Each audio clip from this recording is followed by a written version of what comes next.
Listo. Entonces, buenas tardes. Gracias a todos por conectarse el día de hoy. Eh, ¿Ven la presentación? ¿La ve, Giorgio? Positivo. Perfecto. Bueno, el día de hoy vamos a ver el webinar donde titulado 10 años de estabilidad energética, desafíos y aprendizaje para la resiliencia tras un blackout. Eh, yo voy a estar dando la primera intervención, luego entonces va Luis Polanco, que va a ver un enfoque muy interesante de lo que ha ocurrido en Estados Unidos y también va a ser un análisis de acá, una persona bien experimentada eh, en todo lo que es el sistema eléctrico a nivel de análisis y protecciones y todo lo demás. Entonces, sin mucho preámbulo, podemos arrancar. Entonces, nada, agradecemos la participación de todos. Básicamente, a mí me toca hablar de manera general de lo que es la resiliencia. Vamos a ver algunos conceptos que indica la IEEE sobre la resiliencia del sector eléctrico. Creo que esa fue la presentación. Bueno, ahí está.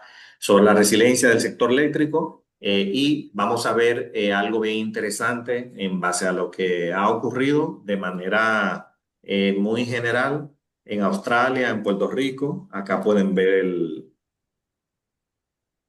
el contenido. Vamos a hablar de la resiliencia, la importancia, la salida total del sistema en República Dominicana, Puerto Rico, Australia y España, y algunas soluciones que vamos a plantear como las baterías grid forming, que son grandes aliadas para la resiliencia del sector eléctrico, y las estadísticas del curtailment y el EDAC, fruto del incremento Tema muy con interesante. las renovables.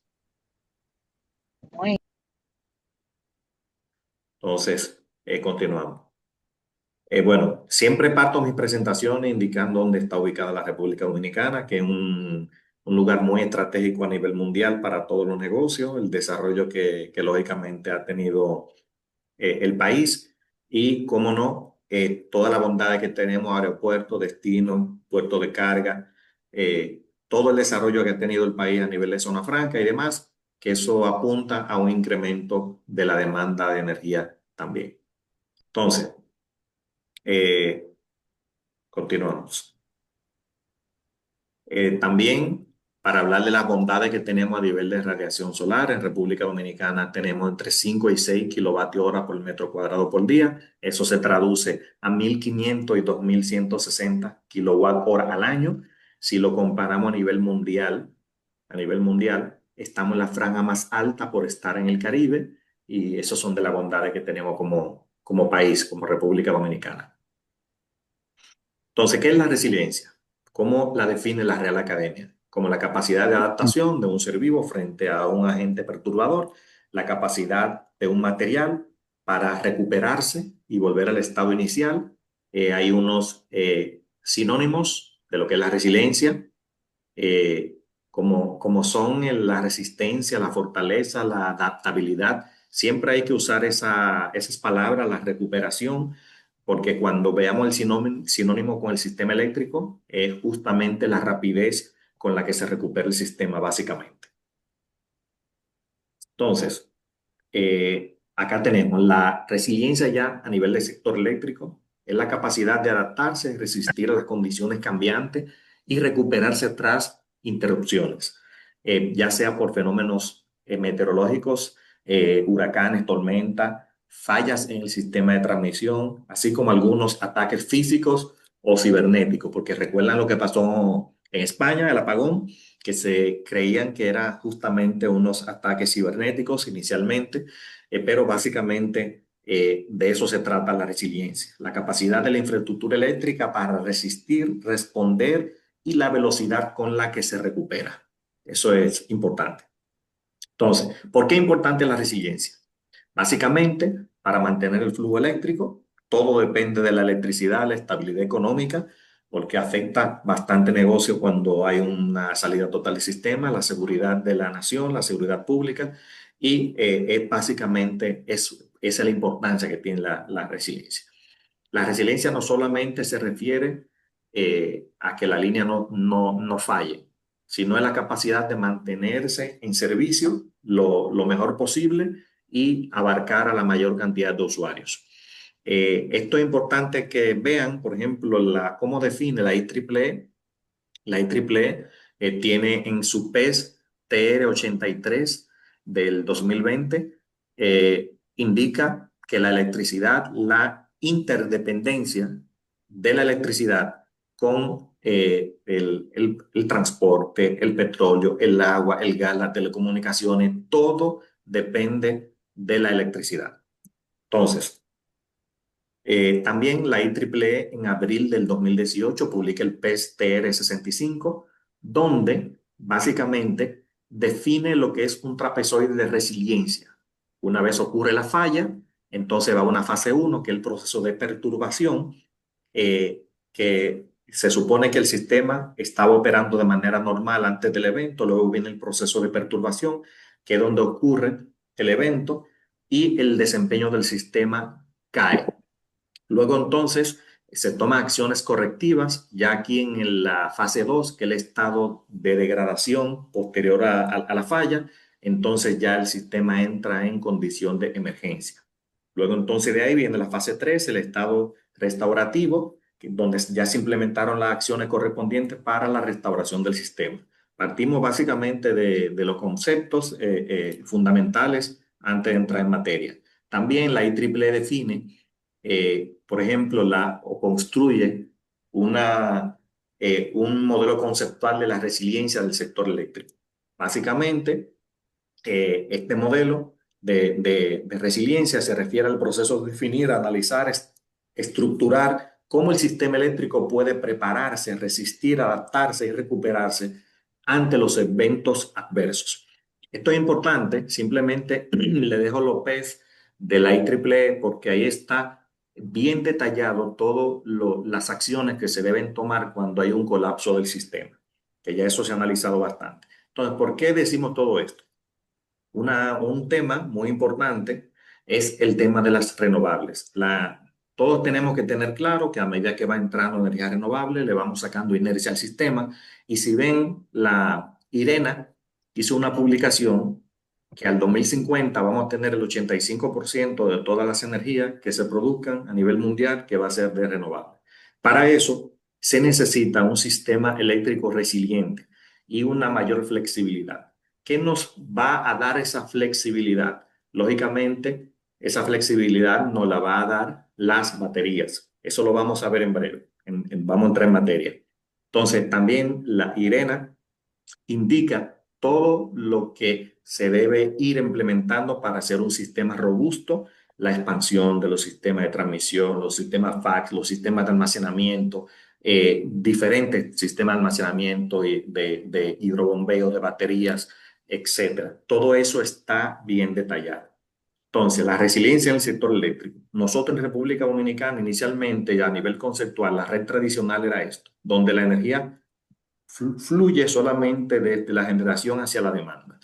La red futura, que es la actual, si ven, ya las flechas van en todas las direcciones. ¿Qué tenemos hoy día en República Dominicana? República Dominicana, arrancamos inicialmente con esto, un sistema de generación compuesto por 106 generadores, una empresa de transmisión, distribución y los usuarios finales.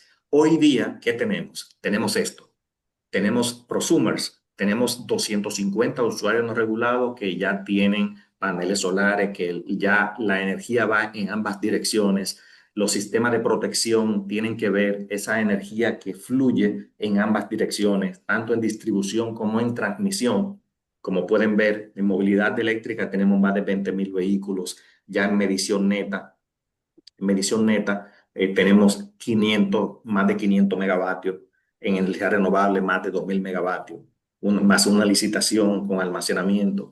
Todo eso se debe considerar en el sistema eléctrico de potencia para que sea tomada en cuenta. Entonces, también acá tenemos una proyección de demanda porque para poder afrontar todos los desafíos futuros, tenemos que hacer una proyección correcta de la demanda. Tenemos que tomar en cuenta, miren cómo afecta las crisis que hemos tenido en República Dominicana, la quiebra de los bancos, cómo hay una recesión económica, un decrecimiento o una disminución de la demanda con respecto al año anterior. Todo eso hay que tomarlo en cuenta, el crecimiento del Producto Interno Bruto, que hay también una correlación entre el Producto Interno Bruto y la demanda, el crecimiento de la temperatura, todo eso, hay una correlación que todo eso se mide, se calcula, todo eso hay que irlo tomando en cuenta. Miren A acá ellos, también el impacto de los combustibles, cómo afectan los combustibles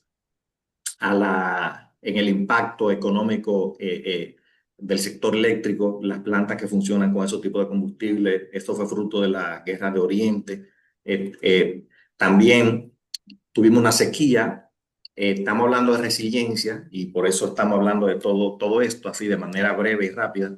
En el 2014, que teníamos las hidroeléctricas secas prácticamente. Eso es muy importante porque si hubiese ocurrido el blackout y las hidro, hubiésemos tenido la sequía del 2014, como el sistema se arranca con las hidro, hubiésemos tenido mucho inconveniente para subir el sistema.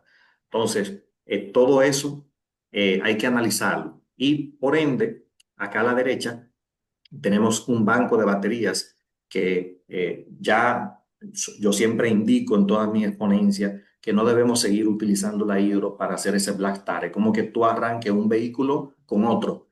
Siempre te dicen que la computadora se afecta, estamos estresando esos generadores hidro, donde pudimos poner baterías solamente para hacer ese arranque en negro. Entonces, eso fue en el 2014, mire la presa de Tavera cómo estaba, y básicamente eso es importante. También mire lo que pasó con la tormenta Melissa. No podemos tener todo fotovoltaico, tenemos que tener un mix de la generación para afrontar lo que es la resiliencia. Entonces, cuando vino la tormenta Melissa, los parques fotovoltaicos prácticamente no produjeron nada de energía. Hubo incremento de la generación hidro y también un incremento de la generación eólica, básicamente por los vientos que tuvimos durante la tormenta, que también eso lo analizamos. Entonces aquí miren el apagón de Australia en el 2016, 28 de septiembre. Eh, Hubo un apagón total justamente por efectos meteorológicos extremos que implementaron en Australia. En Australia implementaron el sistema de almacenamiento. Luego de todo ese fenómeno que tuvieron, derribaron 23 torres, más de 55 millones de personas sin electricidad. Y justamente una de las implementaciones que tomaron fue la implementación del sistema de almacenamiento. También en Puerto Rico se tuvo el apagón total justamente por el huracán María y justamente un sistema de energía renovable resiliente y confiable y robusto fue lo que se implementó con la ley en el 2017, la ley 17, estableció políticas justamente para establecer ese sistema resiliente.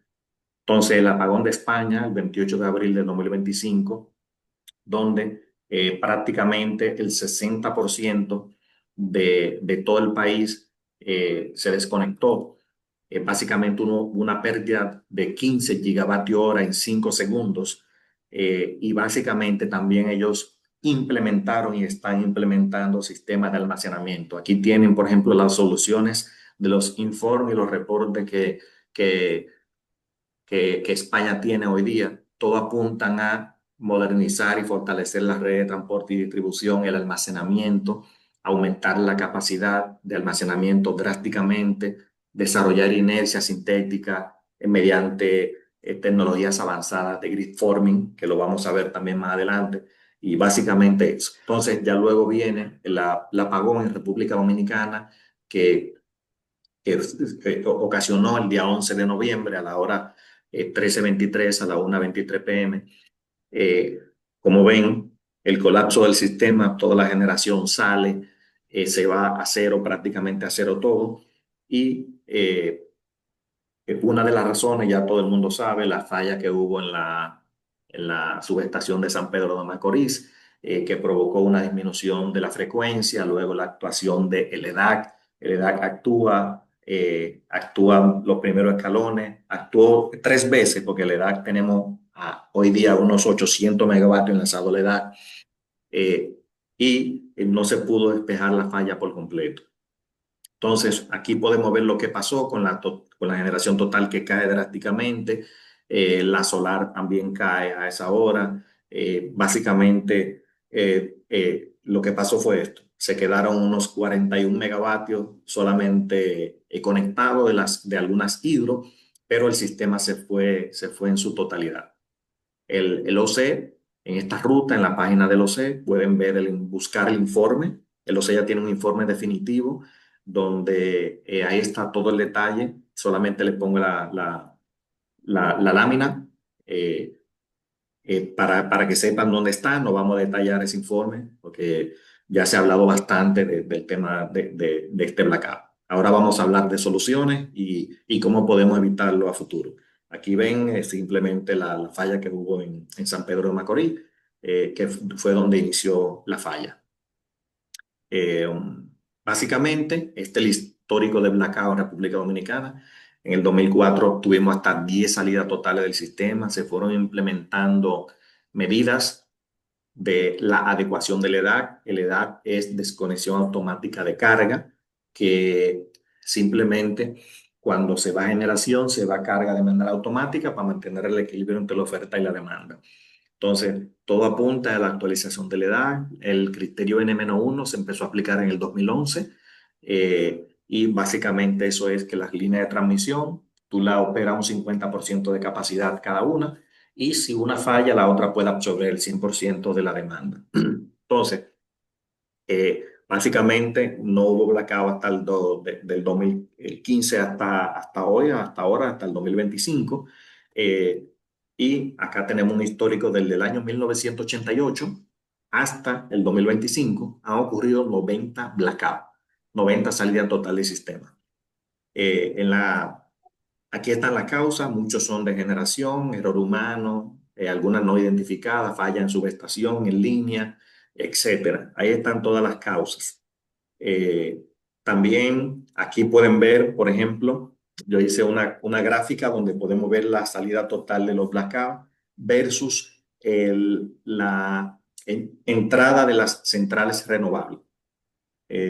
Como pueden ver, básicamente es simplemente para separar un poco el problema y ver que no necesariamente la salida total del sistema sean debido a las energías renovables. Ahora bien, eso no quiere decir que no debamos tomar medidas, porque todos sabemos que a medida que va ingresando energía renovable, le vamos trayendo esa inercia al sistema de las máquinas rodantes, y por ende tenemos que tomar acciones para evitar lo que pasó en España, que se lo voy a mencionar más adelante. Ya el EDAC, como le dije, es desconexión automática de carga. Tiene que haber un balance entre la demanda y la generación. Si se va a generación, entonces se tiene que ir demanda para mantener el equilibrio, y la frecuencia es 60 hercios. Como pueden ver, la mayoría de las acciones que se han tomado para evitar los blackouts es actualización de la edad, aumentando más potencia, pero no necesariamente el uso recurrente como solución primaria de la edad eh, indica un poco la deficiencia en la operación del sistema. Por ejemplo, eso no deberíamos penalizar siempre botando carga, sino haciendo adecuaciones, instalando tecnología, que lo vamos a ver en unas láminas que tengo acá, pero inicialmente la frecuencia de República Dominicana son 60 Oye, Hz. Lo que se genera debe ser igual a lo que se consume. Si hay un desbalance y tú pierdes generación, entonces si pierde carga, aumenta la frecuencia. Si pierde generación, disminuye la frecuencia. Entonces siempre tiene que haber un equilibrio. Como pueden ver en el reglamento, la frecuencia tiene que permanecer durante el 99% del tiempo entre 59,85 y 60,15, y durante los 99,8% entre 59,75 y 60,25. Eso está en el artículo 150 del reglamento. Entonces, ¿qué pasa? Cuando entra toda la energía renovable, sabemos que la frecuencia alcanza su mínimo más rápido Eso le llaman el nadir. Y tenemos más variaciones de frecuencia que le llaman el rock-off o rec o change of frequency. Entonces, básicamente, eso lo provoca la falta de inercia. Entonces, para eso tenemos que No, it's prepararnos hacia un futuro no. I'm con watching la, George. la gran cantidad de energías renovables que vamos teniendo. Entonces, también ya no debemos seguir operando el sistema como hace ya 6 años. O sea, tenemos que, donde teníamos apenas 300 megavatios de renovables, hoy día tenemos 2000 megavatios de renovables. Entonces, debemos hacer estudios de coordinación de protección, estudios de inercia mínima, estudios de reserva fría, qué cantidad de reserva. El reglamento, cuando se creó en el año 2001, indicaba de entrar a un 5, pero entonces hay que ver si realmente esa cantidad de reserva sigue siendo necesaria, si hay que incrementarla, dado la cantidad de energía renovable que estamos teniendo en República Dominicana. Como pueden ver acá, tenemos hoy día en fotovoltaica 1536 megavatios en operación comercial, 482 megavatios eólico y 30 de biomasa, unos 2049 megavatios al cierre del año de noviembre de este año, y 446 megas de unos 8 proyectos que están en construcción. Entonces, básicamente, eso impacta. Ya tenemos una curva de Pato que también la vamos graficando, de unos 1437 megavatios, fruto de la energía solar y la eólica y la biomasa que tenemos hoy día. Esto en medición neta ya alcanzamos el 25% de la energía a través de fuentes renovables. Eso es bien positivo. Entonces, para aumentar la resiliencia, tenemos que aumentar la tecnología.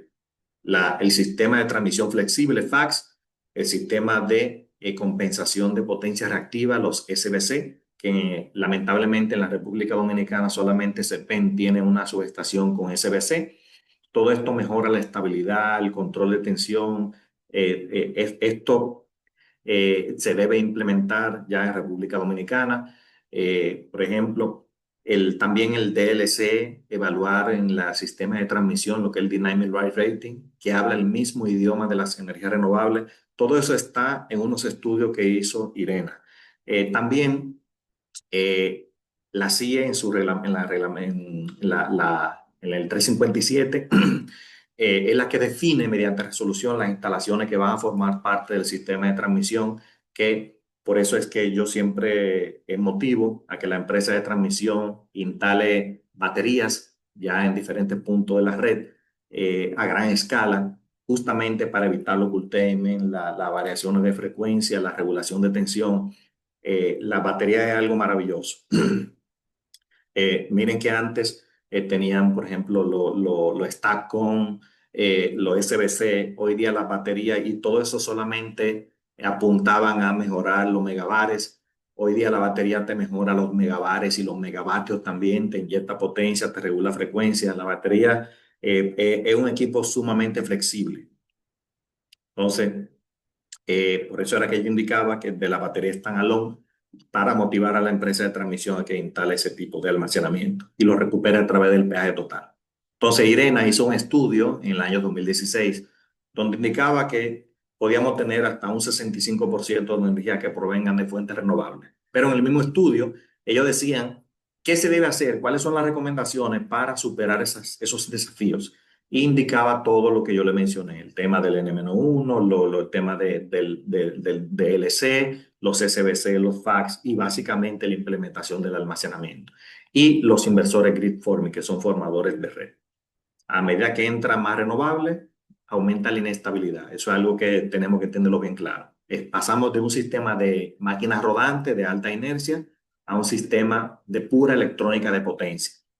Entonces, todo eso está en el estudio de IRENA. Mayor integración de renovables, mayor necesidad y mayores desafíos. Está exactamente todo lo que se debe hacer. O sea, es algo que no es nuevo, es que debemos de acelerar un poco el tema de la batería, del almacenamiento. Miren lo que ha estado ocurriendo hoy día. Por eso le traje toda esta estadística. La actuación de la edad en el año 2020, 8 veces en el año. 2021, 15. 2023, 33 veces. 2024, 59. Pero lamentablemente, eso ocurría muy poco. Por ejemplo, se dispara generación solar, porque viene una nube, 73 megas, se disparan 97 megavatios de circuitos de la distribuidora. Eso es para mantener el equilibrio. Eso pasaba una vez, dos veces en un mes, una vez en abril. Cuando viene una nube en pleno sol, baja la frecuencia, se dispara entonces carga. Entonces, ¿qué sucede? Hoy día, miren lamentablemente lo que ha ocurrido. Miren, eso es febrero de 2025. Todos los días del mes está ocurriendo la actuación de la edad. Le pongo la batería de fondo porque la batería soluciona todos esos problemas. Por eso hay que tratar de o que la empresa de transmisión instale almacenamiento y o tratar de acelerar la entrada de almacenamiento de batería al sistema. Porque miren, eso es mayo, julio, agosto. Miren, eso ya prácticamente como uno diría, un desastre. Entonces, de lo que va de año, de enero a septiembre del año 2025, han ocurrido 205 actuaciones de la EDAC y justamente en las horas donde producen las centrales fotovoltaicas. Ya todo eso está analizado. ¿Qué tú haces? En lugar de tener toda esa salida por edad, tú con el almacenamiento corrige ese problema, 100%. Entonces, otro problema que ya tenemos hoy día es el curtailment. La primera vez que ocurrió fue una sola vez en diciembre del año 2023. El curtailment es el corte de la energía renovable, es justamente porque no puede sacar centrales como Punta Catalina o plantas de ciclo combinado. Entonces, una vez en enero de 2024 y así sucesivamente. Pero ¿qué está ocurriendo hoy día? Miren, señores, está ocurriendo casi de los 30 días del mes, 20 días, tú estás cortando más de 500 megavatios de energía fotovoltaica y le estás tirando. Entonces, ¿qué sucede? Miren acá, todas esas barras azules son las veces que se hace curtailment, hasta 500 megavatios, casi todo el mes. Hoy día, de enero a noviembre del año 2025, hemos tenido que vertir, se han botado 110 gigavatios horas, en lugar de cargarlo con el almacenamiento e inyectarlo en horas de punta. Para todo eso, todavía no estamos preparados para toda esa renovable que tenemos si no aceleramos el tema de la batería. Miren qué precioso es esto.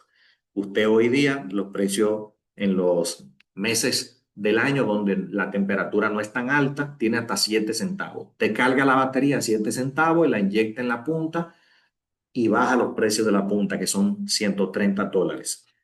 En los meses calientes, el precio en las horas de mayor radiación solar son $94 por megavatio hora y en la punta tiene 170.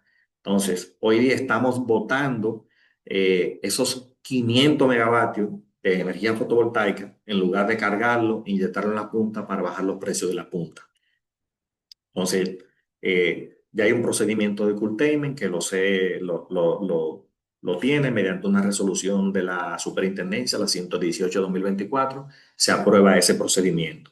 El OCE también ha hecho evaluaciones de la instalación de BESS, cómo se reducen los costos de producción en miles de millones de dólares.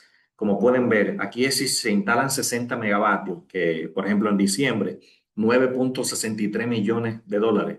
Si se instalan 120, eso sube, sigue subiendo. O sea, a medida que podamos introducir baterías, también se reducen todos los costos totales de producción del sistema. Por eso es que el sistema de almacenamiento es una de las cosas principales. Primero, acuérdense que empezamos hablando de los apagones y el apagón de República Dominicana. El sistema no debió lógicamente, debió soportar esa salida y como pueden ver, ocurre una falla en la subestación, luego actúa el EDAC. El sistema debió ser capaz de resistir cualquier salida de cualquier subestación. Entonces, ¿qué pasa hoy día con la generación fotovoltaica y la eólica? Los motores, digo, los inversores que tienen esas plantas son grid following. Grid following que son seguidores de red, que si se va la tensión, se salen. Si la frecuencia está alta, se salen. Si está bajita, se salen. Si la tensión está bajita, se salen. Entonces, Algo que hacemos un llamado es que los inversores deberían ser grid forming, que son formadores de red. Pueden operar en isla y corrigen la red. Son formadores de red, como su nombre lo indica. Ya la tecnología ha avanzado demasiado y justamente hoy día en España están instalando ese tipo de inversores. La IEEE ya ha hecho análisis de eso. Desde el año 2018, justamente la IEEE salen por primera vez los inversores ya no solamente, sino que soportan el voltaje y soportan la frecuencia de ese año. Luego la IEEE emite este PES, el 1547-2018, donde justamente está todo el detalle de los análisis que ellos han realizado con respecto a eso. Y aquí pueden ver el tema de los inversores grid following, que lo teníamos hasta el 2005, ya salen los grid support, y ya finalmente tenemos los inversores grid forming, que son la tecnología más avanzada. Entonces, un inversor grid forming puede operar por sí solo, pero un grid following no puede operar por sí solo porque necesita la red que esté formada para él operar. Por eso le pongo esta lámina que ven acá. Y, y básicamente eso. Aquí ya hay una tabla que ya simplemente se la dejamos donde van a ver la diferencia entre uno y otro, pero básicamente el inversor grid forming puede operar en isla, forma la red, forma el voltaje, forma la frecuencia, él no necesita el PLL, el Phase Loop Loop, o por ejemplo, una referencia para operar, y básicamente es algo muy importante para todos los países donde hay una alta penetración de renovables, que se instalen ese tipo de inversores. Porque acá en República Dominicana, cualquier falla que tengamos por la falta de inercia que tenemos, aparte de las revisiones que se deben hacer de la coordinación de protecciones y ese tipo de cosas, también tenemos que tomar en cuenta también el tema de la inercia. Y estos inversores aportan inercia. Entonces, básicamente, mi presentación la dejo hasta acá. Vamos a darle paso a mi otro colega para que entonces presente y haga su presentación. Bueno, al final respondemos algunas preguntas y espero que le haya gustado la presentación. Ya dejé de compartir, Polanco, ahora para que compartas tu presentación, y te dejo el escenario a ti. Perfecto. ¿Pueden observar mi pantalla para Sí, confirmar? correctamente, sí. Perfecto. Muchas gracias por invitarme y al World Energy Council también. Muchas gracias por organizar el evento. Mi nombre es Luis Polanco. Para los que no me conocen, yo soy director de ingeniería global para una compañía en Estados Unidos. Soy dominicano. Eh, He trabajado por 25 años en lo que es el modelamiento de sistemas. Mi especialidad en sistemas de protección. He hecho planificación, integración renovable y estudios transitorios también. 12 años de mi experiencia ha sido en utilities, o sea, en compañías eléctricas. Trabajé para el gobierno de Estados Unidos, para el estado de New York, para NYPA. Trabajé para la compañía eléctrica de Connecticut. Soy dominicano, como mencioné. Trabajé por 2 años para EDESUR cuando estuve aquí. Y la otra parte de mi carrera y de experiencia ha sido como consultor. Y la consultora más grande que trabajé fue General Electric, donde tuve la oportunidad de trabajar en cerca de 17 países, como pueden ver ahí. Esta es la lista no actualizada de hace 8 años de todas las compañías que le he hecho trabajo. Y bueno, para mí es un placer estar aquí, poder contribuir un poco con mi experiencia de lo que he visto en Estados Unidos. Mi última posición antes de estar en esta compañía a nivel global, yo fui el gerente de protecciones de Puerto Rico por los últimos 3 años. Y antes de eso fui asesor para ellos en la transición de Prepa a Luma, que es la nueva entidad. Entonces también voy a mencionar un poco de la situación de Puerto Rico. Te agradezco, Augusto, que mencionaste algo de eso, y voy a tocar eso un poquito. Esta es la agenda que tengo para hoy, para nosotros.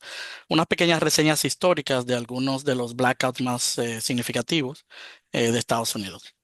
Y a raíz de uno de ellos, que fue el 2003, se formalizó lo que es el NERC y el FERC, la autoridad federal que supervisa el NERC, que es la parte de reliability, o sea, de confiabilidad, pero antes era una organización voluntaria que a partir del blackout se convirtió en una entidad con autoridad de hacer estándares mandatorios. Eso quiero hacer bien claro porque se tomó bien en serio toda esta parte y se generación, transmisión críticos. Hay un que es Bulk Electric System, y esos son los que son designados de esa manera, son críticos para la estabilidad de ese estado o interconexión. Entonces, a raíz de eso, vamos a hablar un poco de algunos de esos estándares, muchos enfocados a protección, otros a la importancia de tener un modelo eléctrico validado. Y voy a hacer esa aclaración porque vamos a ver cómo muchos de los análisis que nosotros realizamos dependemos de estos modelos eléctricos. Si no están validados, estamos básicamente mandando ajustes o tomando decisiones con un amplio margen de error, que eso, como ha pasado anteriormente, es adverso a lo que es la confiabilidad de los sistemas. Cuando se nos da ese caso. Y voy a presentar un par de gráficas. También en cuanto a la operación, la confiabilidad, vamos a ver una parte que es un término muy importante a partir del 2014 en Estados Unidos, que es el único punto de falla. Y voy a hacer hincapié cuando esté ahí acerca de claramente qué quiere decir eso y lo que es la redundancia. Ah, y obviamente estamos hablando también de respuesta de frecuencia, planificación. Como Augusto mencionó, N-1, hay especulaciones o especulaciones, no, eh, con, contemplaciones en estos estándares, y me disculpan un poco si, si, si no digo correctamente alguna palabra. Donde se contempla también, además del N-1, lo que acabamos de ver quizás en este evento, que son fallas consecuencias en lo que es la parte de planificación. Hay una parte regulatoria. Estados Unidos a nivel nacional cuenta ciberataques en subestaciones eléctricas y plantas de generación. Entonces, lo que es la parte federal y la parte del NERC, que es de Norteamérica, que está dividido en regiones, tiene mucho. Inclusive cuando estoy aquí en República Dominicana, algunos de los clientes que yo tengo en Estados Unidos no puedo accesar sus computadoras remotas porque estoy fuera de Estados Unidos. Entonces, obviamente, aunque tenga computadoras con todo, pero hay ciertas reglas. Y eventos climáticos, como sabemos, estamos en una isla, República Dominicana, Puerto Rico, Hawái, Bahamas, todas estas islas, las Islas Vírgenes, que he trabajado en todas ellas, tenemos ese reto de eventos climáticos y cómo planificarnos para eso. Eh, bueno, sin tomar más tiempo, vamos a ir avanzando un poco. Si tienen alguna pregunta, conmigo no hay ningún problema. Si necesitan hacerla ahora, de otra manera, para al final. El apagón del noreste 65. Esto solamente son un slide por cada uno, solamente para ver aquí. Ahí está la causa raíz, ¿verdad? De eso fue un relé mal configurado. Pero, pero para esa época, sabemos, o sea, tenemos relés electromecánicos, estados con componentes pasivos, capacitores, transistores, capacidad limitada de filtración. Voy a mencionar muchas cosas porque no voy a leer los slides, pero para que tomemos conciencia de a veces el nivel de, de detalle. Y de eso voy a hablar más adelante, que aún en esta época todavía existen muchos relés nuestro sistema y nuestra topología, ese tipo de relés puede ser susceptibles a ciertas cosas que los digitales pueden filtrarla mucho mejor. Entonces aquí vemos los estados que fueron afectados. El otro fue en la parte oeste en el 96 como mayor. Aquí hubo un problema en alguna de las líneas de transmisión, donde eh, se comenzaron a operar lo que era una antigua filosofía de tener zona 3 de disparo de impedancia. Esto se usaba mucho antes, como quien dice, un backup, un backup a las protecciones primarias como secundarias. Y también en el caso de no tener alguna falla que la parte remota la operaría en un tiempo un poco alto. Entonces eso creaba problemas de coordinación. Ya como la topología en aquella época era muy distinta a la de ahora, ahora como mencionó Augusto, tenemos mucho más interconexión en la parte de distribución, generación distribuida, Combined Heat Power, CHP, de retroalimentación. Tenemos cosas ya, potencias bidireccionales y muchas cosas que no había antes, que habían menos, y aún así esto era un problema. Y más si había un blackout al arrancar en negro, pues estás tomando carga drásticamente, dependiendo cómo lo hagas, y estas zonas 3 estaban también disparando. Entonces eso fue una filosofía que fue desapareciendo con el tiempo. Ya en los años a principios de los 2005 en Estados Unidos se comenzó a eliminar todo eso y a agregar protecciones más selectivas y muy remotas. El 2003 es el que más conocemos, ¿verdad? Además del que mencionó Augusto, en Puerto Rico, en Estados Unidos, el 2003, como vemos aquí, fue una serie de eventos. Primero empezó con vegetación, sobrecarga de líneas, y después de unas desconexiones de una gran capacidad, y comenzaron a crearse oscilaciones hasta que llegó un problema de cascada. Entonces, ahí están las estadísticas, se pueden leer. A raíz de ese evento, entonces, el Energy Policy Act de ahí del 2005 categorizó al NERC, que era una organización, como mencioné antes, de ingeniería, planificación, protección, pero no era una entidad que podía enforzarla o que las plantas de generación o transmisión, distribución solamente críticas, transmisión, generación, mandatorios, eh, donde se puedan realmente, si no cumplen, multar. Y se comenzaron a desarrollar muchos más estándares.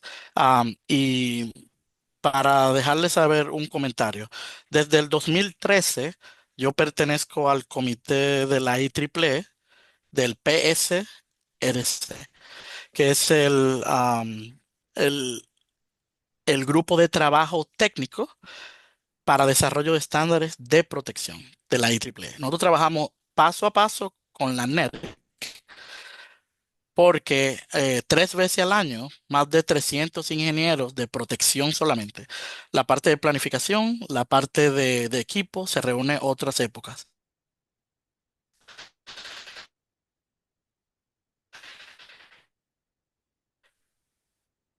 Pero 3 veces al año, enero, mayo y septiembre, eh, nos reunimos para discutir revisiones de estándares. Cada 6 años, los estándares de la IEEE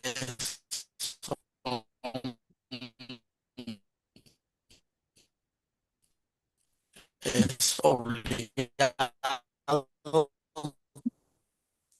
Luis, tener se está cortando un poquito, Luis. Se corta un poquito. o descontinuarlos. O sea, cada 3 años se abre un ciclo para estos resultados de lo que es en internos riesgos. 1, 2, 3. 1, 2, 3. ¿Me escuchan? Sí, te estoy escuchando, ¿Me Luis. Se escuchas estaba mejor? cortando, se corta un poco, pero te escucho. Eh, ¿O todavía se oye? Ah, Puede sí. continuar, puede continuar. Perfecto. Sí. No, no, tenga ningún problema en dejarme saber si se vuelve a cortar. Sí. Sí, se sigue escuchando mal, Luis. Bien. Entonces, tanto los NERC como los de europeos. A ver si puedo verificar algo. Un segundito.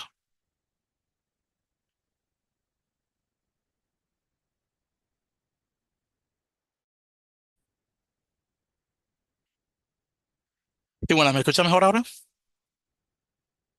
1, 2, 3. Sí, puede continuar, puede continuar. Perfecto. Perfecto. Entonces, continuando, las entidades, cómo se divide Estados Unidos en estas 6 regiones, que es según la topología de Estados Unidos en cuanto a NERC. Vamos a empezar hablando un poco, mostrando algunos de los estándares de protección. Y todo esto es con la intención de estandarizar bajo las mismas reglas.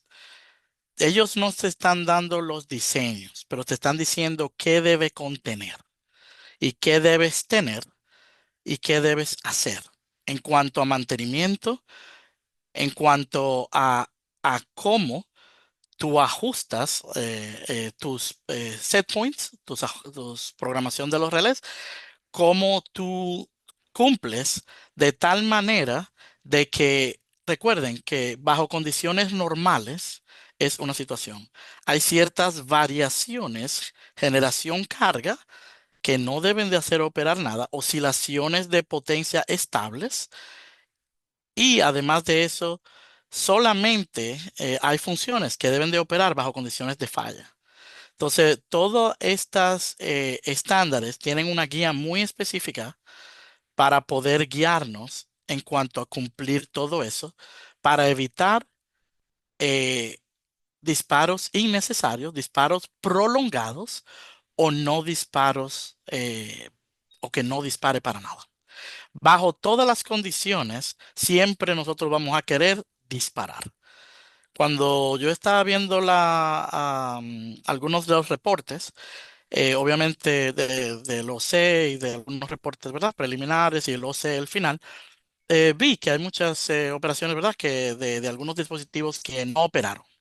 Obviamente se va a verificar y todo eso, y eso es muy importante eh, tenerlo en cuenta. Los sistemas de protección, eh, y tengo una historia de un cliente bien grande donde había un sistema de transmisión un poco complejo con un sistema repetidor. Toda la protección se había aprobado normalmente en intervalos de 2 años, como lo manda el programa de mantenimiento y de prueba, pero sin embargo, la parte de comunicación y repetidor no era bajo ingeniería, era bajo los técnicos de prueba.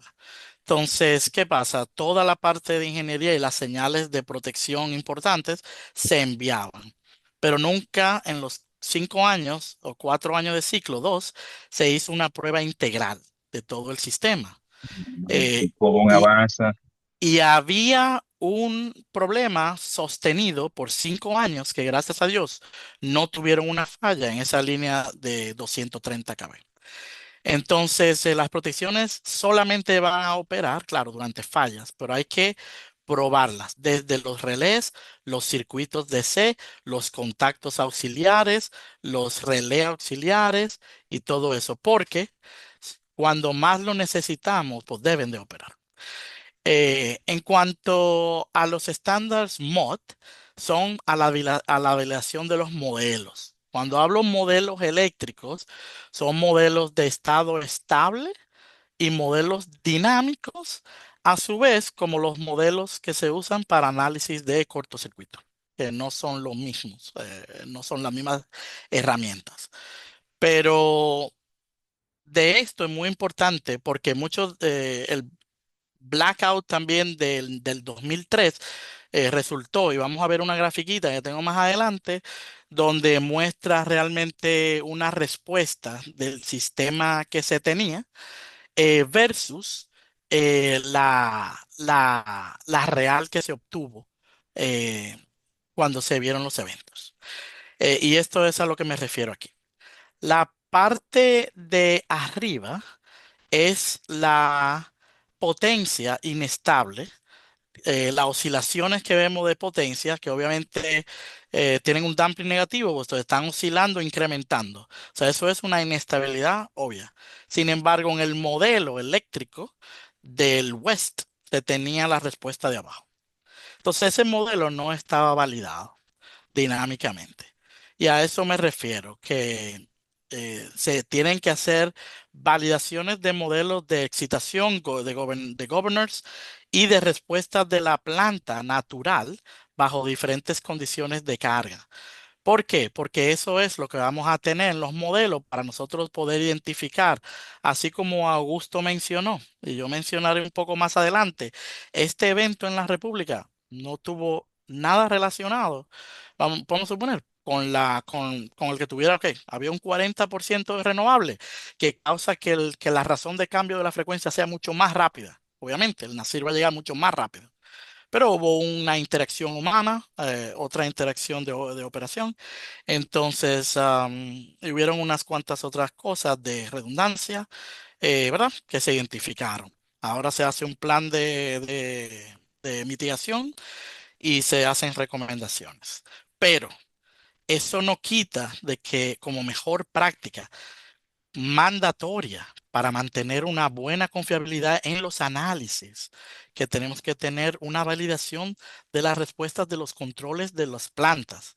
Y eso es algo que es necesario. Con la otra loca que yo nada más. Sí, entonces otra parte es la parte federal del FERC, que es el que hace es la regulación y le baja a NERC para desarrollar los estándares técnicos. Aquí realmente estamos viendo en el FERC, en la orden 754, hay varias cosas. No son solamente la que muestro aquí, pero la más importante, donde habla de la respuesta de frecuencia, pero aquí es donde se, se toma el caso de lo que es el single point of failure, que es el único punto de falla. ¿A qué me refiero?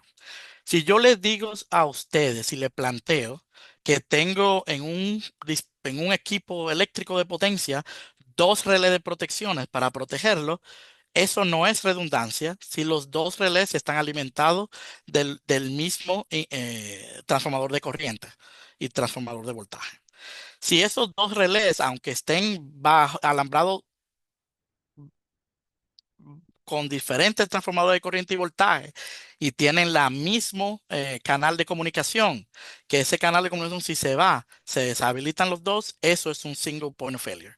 Si tiene un solo sistema de batería para la protección primaria y de respaldo, eso es un punto de falla único. A eso me refiero. Si tenemos dos protecciones, si tenemos dos bancos de baterías, si tenemos un instrumento de transformación de corriente y voltaje para cada relé y tenemos comunicaciones independientes. Aún así, si las señales de disparos de los dos relés van a un relé auxiliar común para disparar esos breaker, es un único punto de falla. Eso se emitió en el 2013 en Estados Unidos y se hizo mandatorio resolverlo en 5 años. Al día de hoy, todas las compañías eléctricas en Estados Unidos a partir del 2018 tenían que haber cumplido con hacer redundancia completa.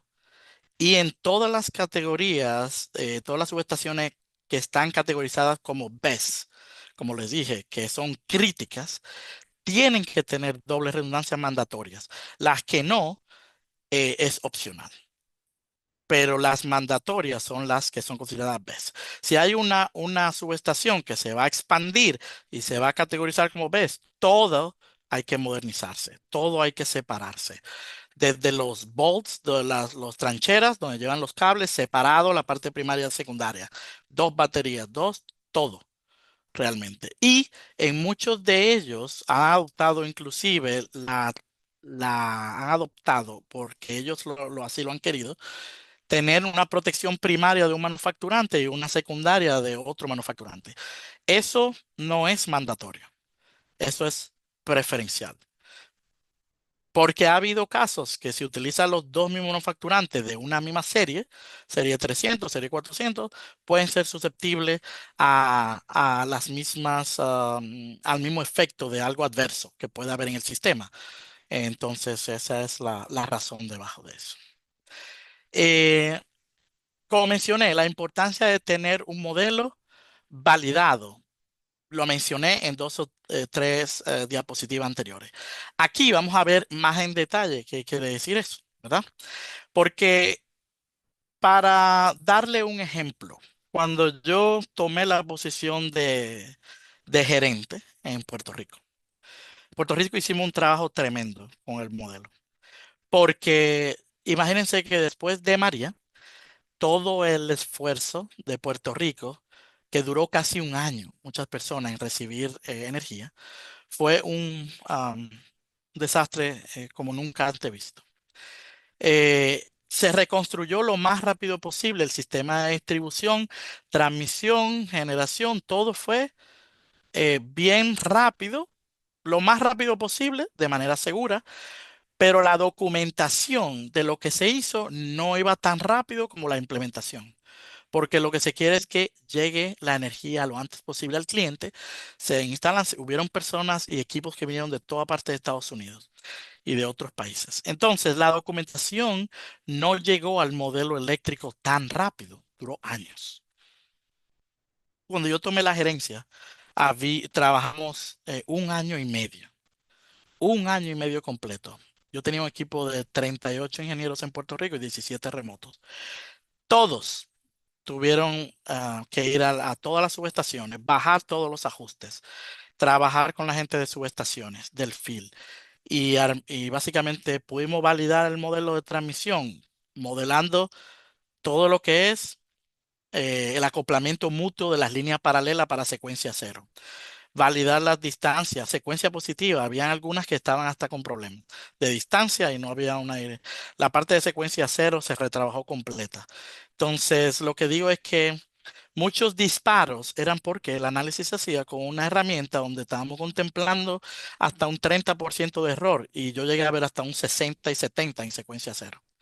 Entonces, imagínense, si tenemos un modelo no validado para protecciones, vamos a tener problemas. Y para transmisión, lo que veo, como no tuvimos un evento por 10 años y debemos de haber tenido eventos. O sea, yo puedo creer que estamos en muy República Dominicana en en muy buena situación, porque no conozco muy bien el sistema.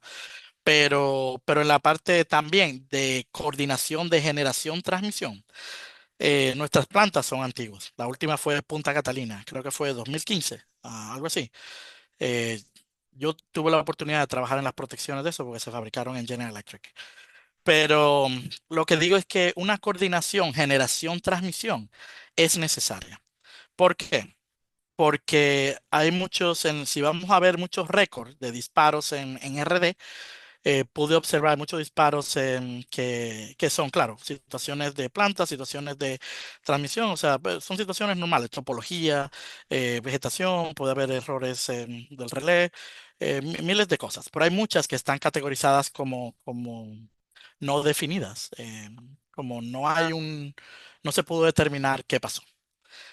A medida que los sistemas crecen en el punto de interconexión de una planta de generación, hay varias cosas que pueden hacer que ciertas protecciones sean más susceptibles a un disparo.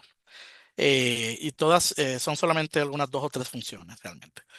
Pero la coordinación a medida que se incrementan también líneas, los tiempos de disparo pueden aumentar drásticamente por infeed o por subalcance o outfeed por sobrealcance de impedancia aparente para las protecciones de impedancia de los generadores. O sea que hay varias cosas que hay que contemplar en esto que solamente se puede analizar con modelos y tener definido cuáles son las aceptaciones, porque hay que tener eso claro. Para transmisión, operación, también hay estándares de confiabilidad, de operación de emergencia y todo eso, de análisis, o sea que todo eso va de la mano porque protección es un área, planificación es otra. Y hay unos ciertos estudios especiales que se hacen bajo transmisión de switcheo y coordinación. Hay otras FERCs también que hablan de planificación para un sistema, donde habla, menciona aquí, mantenimiento, estudios únicos de puntos de falla y planificaciones periódicas. Y el 867 es la parte regulatoria. Todo esto técnico podemos trabajarlo, resolverlo, pero para todo eso hay un contexto regulatorio. Y para eso el 867 se encarga de eso, de esa parte. En la parte de planificación, aquí vemos en los sistemas y todo esto, recordemos, son tantas cosas. Algunos de ustedes pueden pensar, wow, todo esto en realidad y es necesario.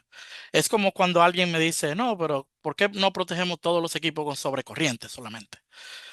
Y pues, yo me quedo mirando al aire un poquito. Bueno, ah, yo entiendo que quizá no haya hecho muchos análisis más profundos, o entienda que todas las fallas van a generar corriente, porque podemos causar daño como hemos visto, baja sobrefrecuencia, bajo y sobrevoltaje, podemos dañar insuladores, podemos tener problemas de eficiencia de motores, calentamientos. Entonces, no todas las fallas, no todos los problemas tienen que ver con sobrecorriente. También por eso tenemos impedancia, porque hay muchas fallas a través de vegetación, a través de equipos que crean impedancia y la corriente de falla se convierte en muchos menos que la corriente de carga. Entonces la protección nunca va a operar. La impedancia es la ideal en ese caso. Entonces hay mucha ciencia y mucha atención a los detalles en esto que realmente. Entonces yo entiendo nosotros somos parte de un equipo. Trabajamos con planificación para la estabilidad, tiempos críticos, protecciones para implementar que se libere lo antes posible, seguro, rápido, sensitivo y que no sea susceptible a drásticas variaciones. Nosotros estamos aquí en el Caribe. No hay un cambio drástico de temperatura como en North Dakota, Estados Unidos, que el ángulo de cualquier línea de transmisión puede variar hasta 10 grados solamente porque baja a menos 60 grados y en verano sube a 80. Entonces eso hace un cambio de resistencia y hace un cambio del XR, razón de reactancia-resistencia, cambia muchas cosas. Estamos en un país donde la temperatura relativamente es dentro de un margen constante, dentro de un rango caluroso y donde realmente tenemos buenas datas a nivel de transmisión. Lo que tenemos es que, y yo no lo sé porque no estoy familiarizado y me disculpan, estoy hablando como en Estados Unidos. Hay muchas entidades que, por no ser subestaciones críticas, ignoran algunas cosas de buenas prácticas. Eh, para sistemas de islas como nosotros, tenemos vulnerabilidades, como he hablado. No tenemos sistemas grandes interconectados, somos una isla. Tenemos toda esta generación convencional fuera, toda esta renovable. Vamos a tener cualquier evento, una razón de cambio de frecuencia, un rock-off, mucho más rápido y mucho más intenso que si tenemos más inercia. Entonces, tenemos esos cambios drásticos se están eh, atacando de varias maneras. ¿Y, y cómo se están atacando? Primero, muchas compañías, especialmente generadoras grandes con transmisión, tienen interruptores de operación monopolar, que le llaman IPO o Independent Pole Operated, ¿Qué pasa? La mayoría que creamos que haya una falla, la mayoría de fallas son monofásicas, pero disparamos los tres polos.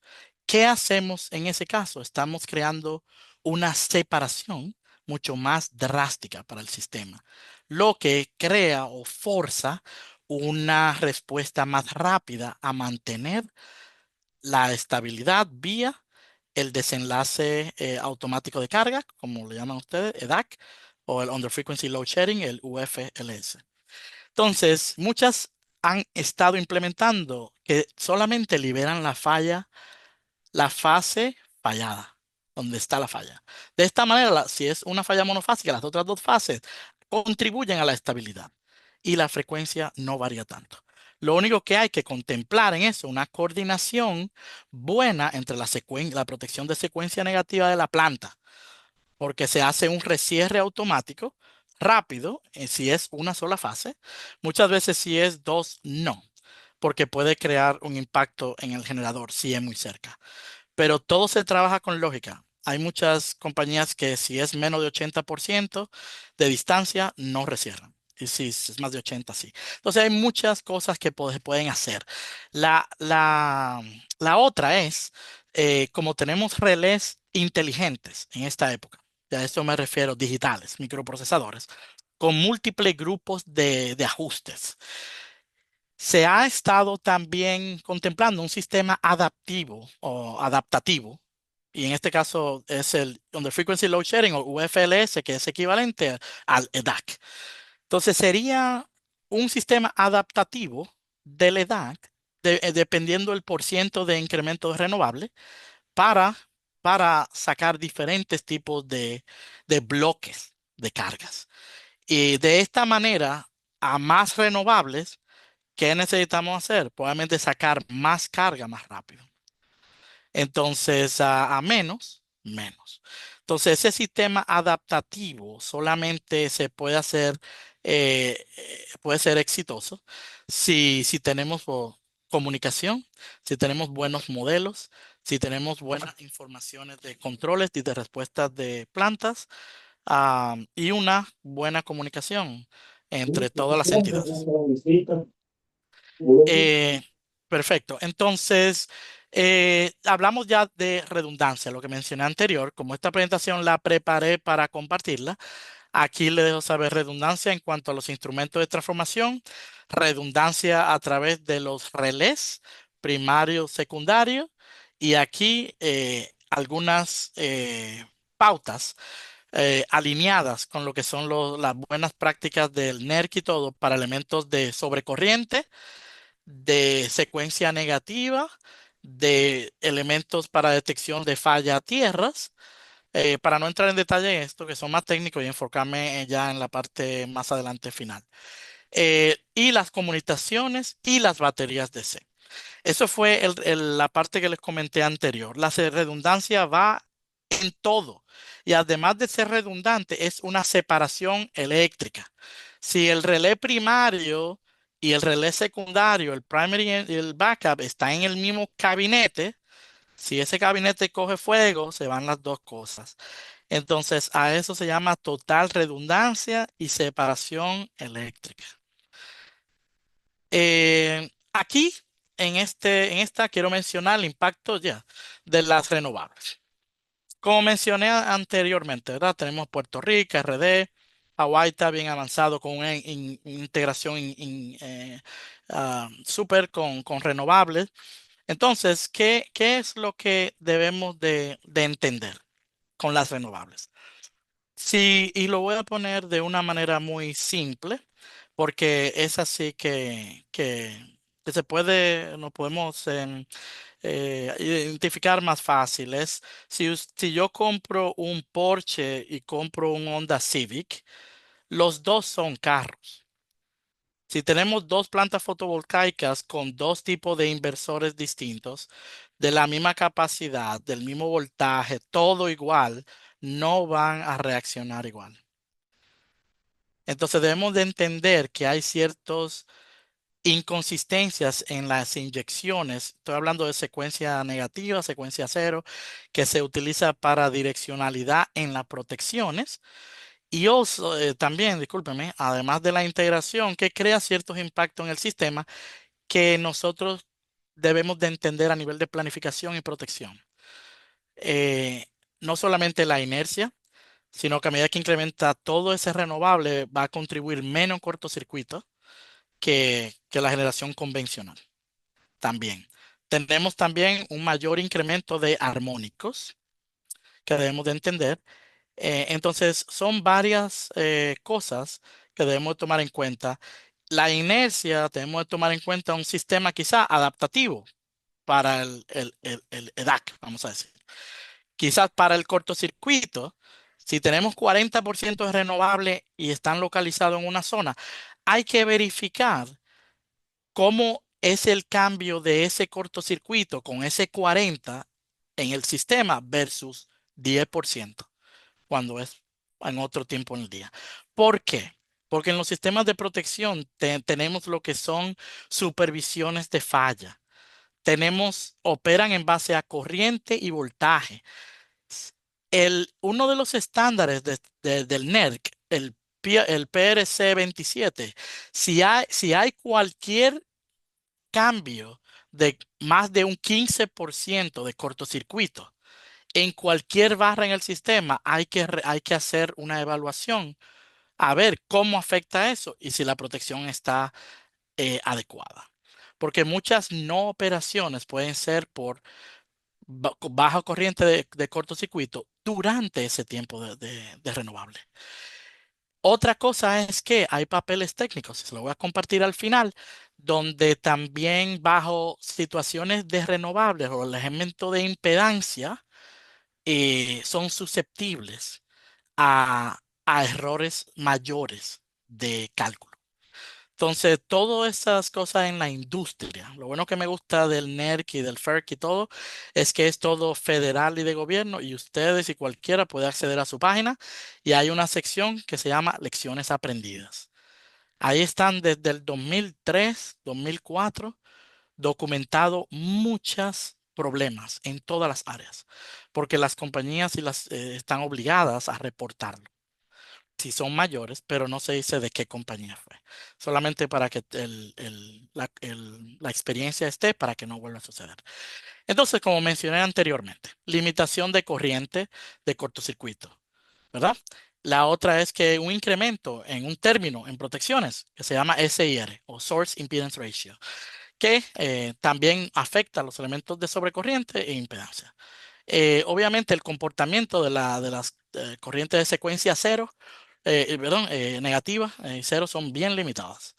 Entonces, inconsistentes. Entonces hay que entender bien, por eso es la validación de los modelos. Yo sé que podemos tomar Dig Silent, Power World, ETAP, Aspen, cualquier herramienta y podemos modelar una planta solar, claro. La modelamos como una fuente ideal de corriente y bueno, tenemos una limitación y todo bien.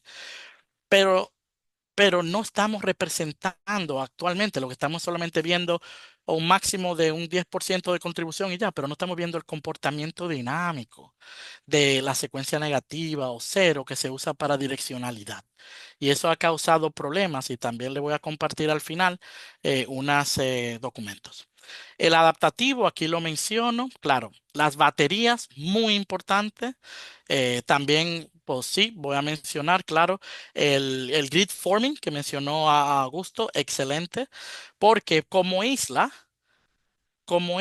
no se debiera estar implementando el grid following. Es algo que ya se ha identificado. Bueno, para islas no es lo ideal, porque realmente no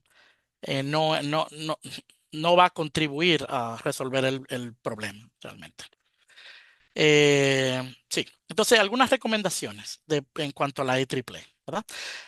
Ya Augusto mencionó algunos papeles, aquí también lo mencioné, el IEEE P 2800 es súper excelente. Yo fui a varios grupos de trabajo de ellos, no fui un miembro activo en ese. También el grupo C24 sacó un buen reporte que se están trabajando entre todos estos softwares de cortocircuito a forzarlos a poder tener la suficiente flexibilidad de no modelar estas plantas eólicas y solares o baterías solamente como una fuente de corriente limitada, donde tú no tengas un perfil también de secuencia. Entonces, se trabajando eso, muchos papeles muy importantes en cuanto a eso. Aquí hablo de la parte de secuencia negativa. Impedancia no se usa para polarizar. Es un problema realmente con la dirección, porque no, si no sabemos, pues entonces no lo podemos usar. Y en cuanto también a la inyección controlada y todo eso. Aquí el grid forming y el grid following están las diferencias. Yo creo que lo presentaste muy bien, Augusto, más visual que yo, pero aquí está realmente sí una también comparación eh, que es muy importante más para nosotros del grid forming. Esta es la parte que le mencioné anteriormente de todo lo que le he ido mencionando. Tengo unos slides como este, que es el de la operación de interruptores de polos independientes. ¿Qué pasa con eso? Los beneficios, la transferencia de potencia parcial, como mencioné, porque eso ayuda a la estabilidad, a la frecuencia, si solamente abrimos la fase fallada, donde la mayoría de las fallas son monofásicas. Hay fallas que si no se libran monofásicas, vuelven a fase o trifásicas. O hay otras, ¿verdad? Tres, cuatro diferentes fallas más, fase tierra, trifásicas, pero la mayoría son monofásicas. Entonces contribuye a la estabilidad, contribuye a la frecuencia. Si se puede utilizar, lo único que requiere una lógica y una implementación de protección es un poco más elaborada. A medida que incrementemos más renovables, una adaptación dinámica de lo que es el desenlace de carga por bloques. Algo también que es de importancia es que esos bloques de desenlace de carga o del EDAC tienen una frecuencia de un valor definido. Eh, También se utiliza solo frecuencia. No tengo conocimiento que en la República se hace un desenlace de carga por voltaje o por razón de cambio de frecuencia, porque bajo un switcheo normal, cualquier oscilación puede andar entre 0.1 o 0.5 Hz por segundo en cuanto a un switcheo normal de la razón de cambio de frecuencia, pero bajo un evento, una falla o algo, regularmente puede ser hasta 10 Hz por segundo, un caso súper drástico, pero típicamente entre 2 a 5 Hz. O sea que se puede discriminar realmente con la razón de cambio que hay un problema antes de que llegue al valor de la frecuencia del bloque. Entonces eso también se usa en Estados Unidos cuando se tienen unos modelos muy buenos verificados. Y solamente lo menciono como un aporte. Eh, El caso, sí, de islas como Puerto Rico, Hawái, Bahamas, República Dominicana, el impacto catastrófico, huracán María, lo vemos aquí, ¿verdad? El colapso total, eh, la mayoría distribución, líneas de transmisiones dañadas, comunidades, tremendo. ¿Qué se descubrió y qué realmente existe todavía? Porque al ser un dinero federal que se está dando a Puerto Rico, todo hay que documentarse y aprobarse con el gobierno para el desembolso del dinero. Si nosotros corregimos algo y no se aprobó, el gobierno no va a pagar para arreglarlo. Entonces, por eso, cuando pasó el huracán Fiona hace un par de años, que no fue tan grave, pero República Dominicana se recobró inmediatamente. El sistema súper. Puerto Rico duró un poco más. Es por la fragilidad que todavía existe en algunas áreas de distribución, porque no se ha podido todavía arreglar por que hay que manejar los fondos distintos. En las Bahamas, aquí tuvimos también una situación. Entonces, no solamente es la situación eléctrica o de infraestructura, ¿verdad? Durante emergencias, o sea, es combustible, si no hay interconexiones con otras islas, o sea, es un poco más elaborado y realmente a mí tengo que aceptar lo que el blackout que hubo en República Dominicana, realmente el proceso fue relativamente rápido de volver la energía al país, y eso es una muy buena indicación de los planes de recovery, de recobramiento que se tiene. Y todo lo que estoy compartiendo aquí, muchas cosas aplicarán, otras la invito a investigarla y le voy a dejar unas informaciones aquí. Eso fue más o menos una breve reseña que pude ver de los reportes. eh, y ya Augusto también habló un poquito más detallado de eso. Y algunas recomendaciones de los C, también pude ver que todo eso se trabaja en conjunto con todas las entidades, pero claro, en la parte de protección, claro, redundancia es importante. Vamos a suponer, si mencionamos en cualquier caso, o sea, todos los equipos son importantes. En el caso de las barras, son los puntos de interconexión de múltiples circuitos, son los nodos de muchas cosas.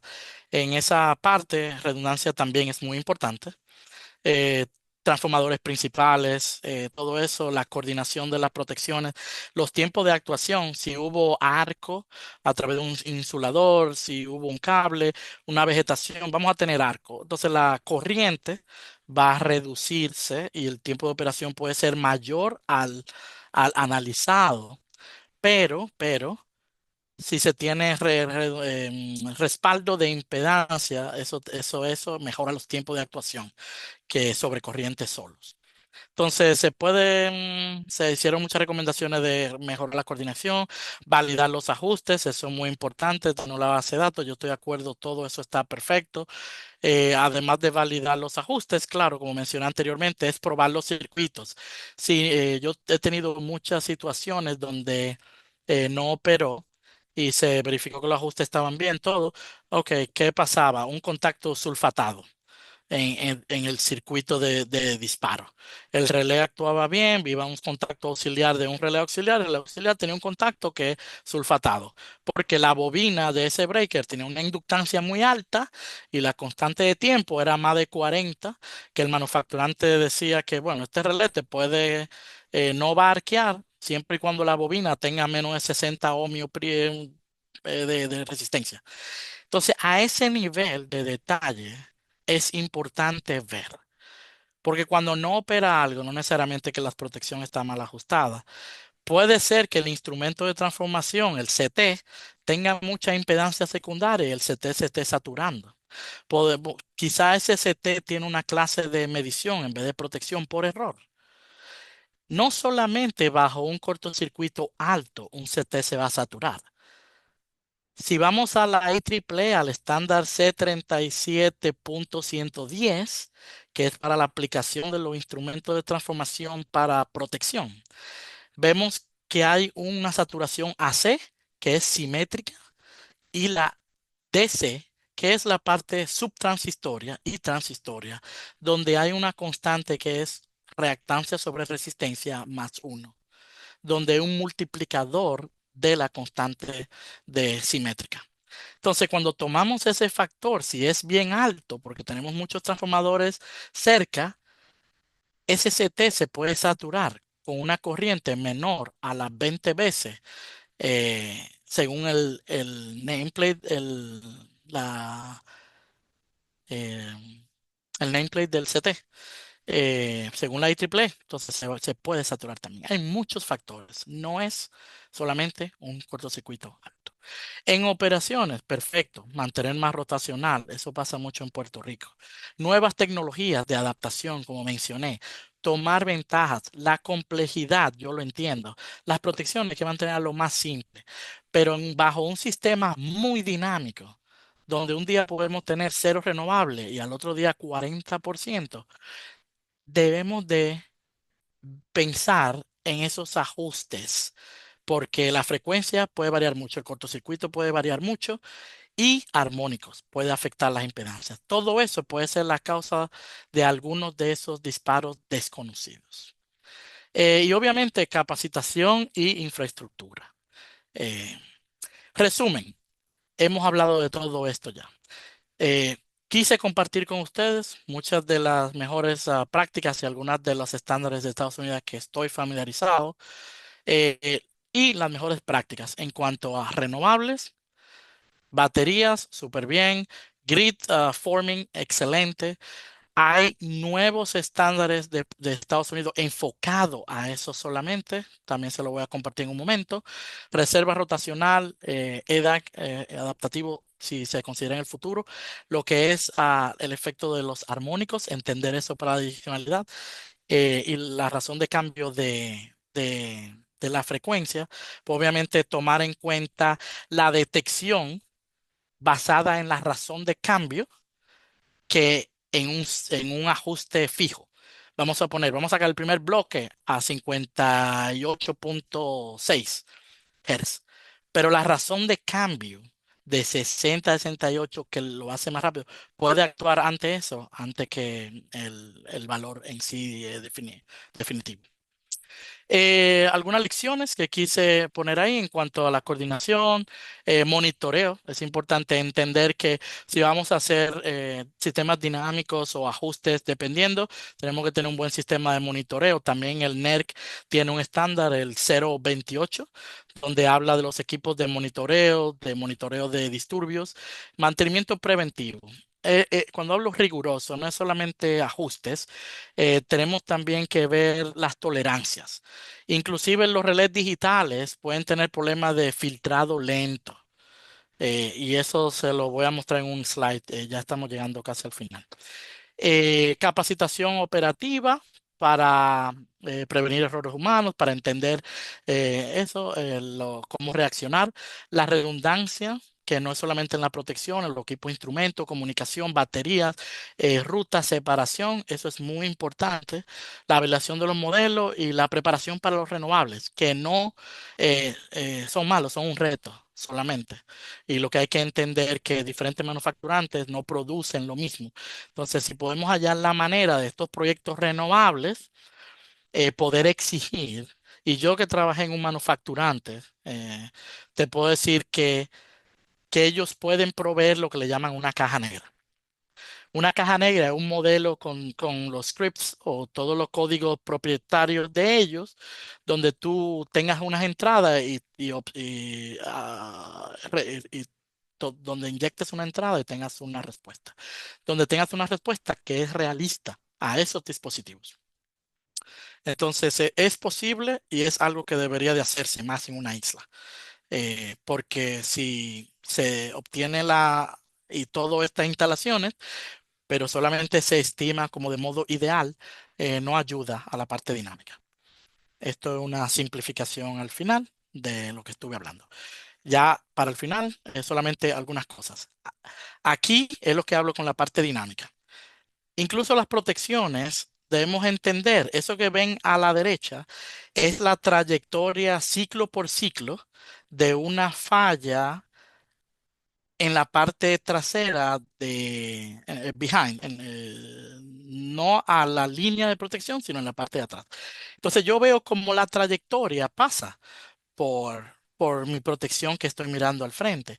Entonces esa parte dinámica a veces puede ayudarnos a entender por qué disparó algo si la falla fue en el otro circuito, atrás del relé.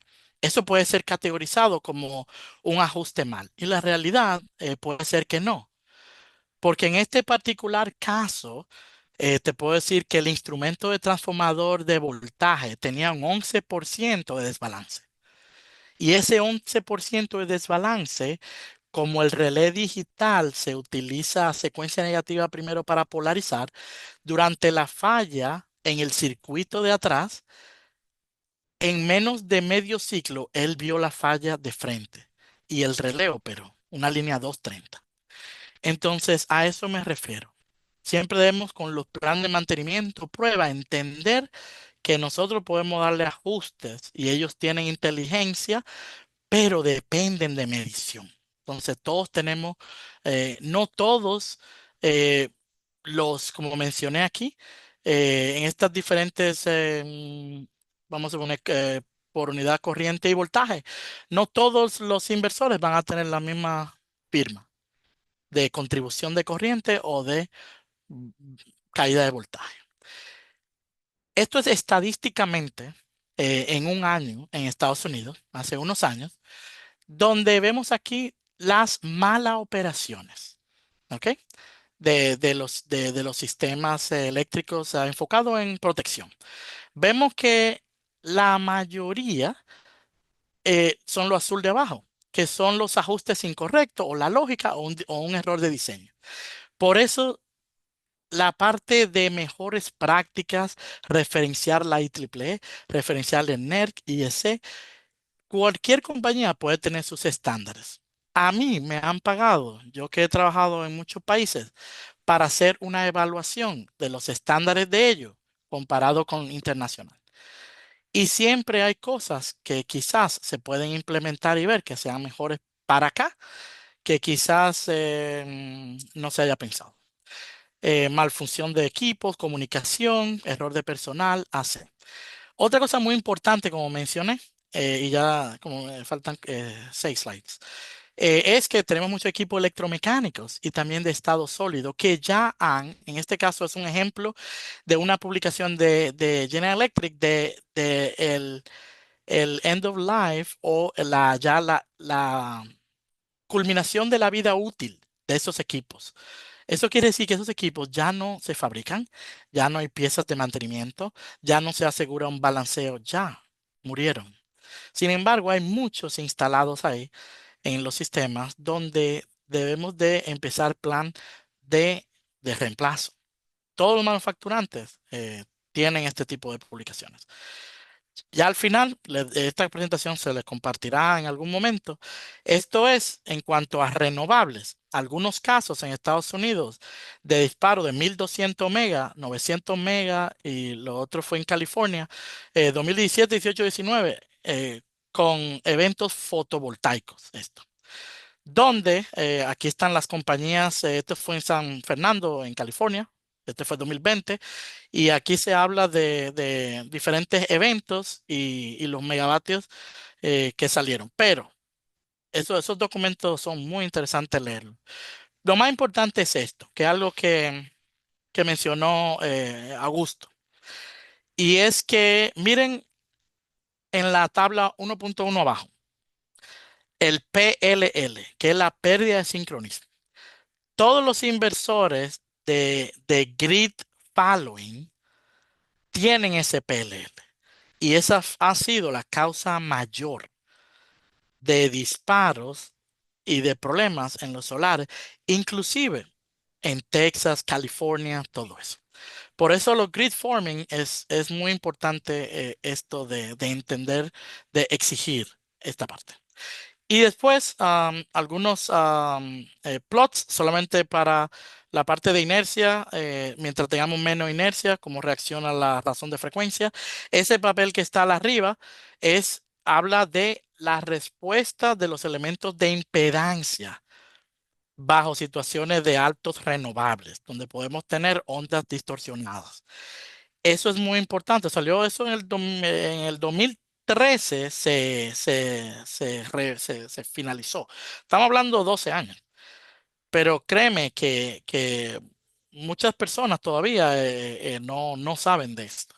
Y hay muy buena documentación. Y creo que hay otro más nuevo. Este lo saqué fue rapidito para la presentación. Otras son problemas, ¿verdad? En la parte de interconexión, cómo atacarlo. La parte que dice sandía abajo, el impacto del renovable bajo la secuencia negativa en los sistemas de transmisión, en las protecciones. Y el técnico PSTR68 también en la parte de cortocircuito y dinámico bajo altos renovables. Son papeles excelentes para entender realmente la dinámica. Y esto, ya para terminar, esto es una foto. Ese soy yo que estoy ahí 20 años atrás. ¿Ok? Estamos hablando de 2005. Eso que ven ahí son dos interruptores monopolares 345 kV en serie. Entonces, yo le quiero dejar a entender con esto, es que muchas veces la solución para situaciones son soluciones a veces no convencionales. En este caso, esos dos breakers monopolares en serie es porque en esa área, si había una falla y cabe la redundancia, había una falla con un breaker por falla de interruptor no iba a sobrevivir esa zona completa, 10 ciclos de un breaker failure, como lo llaman. Entonces tuvieron que hacer dos porque la confiabilidad es mucho más de que puede fallar uno, pero no los dos.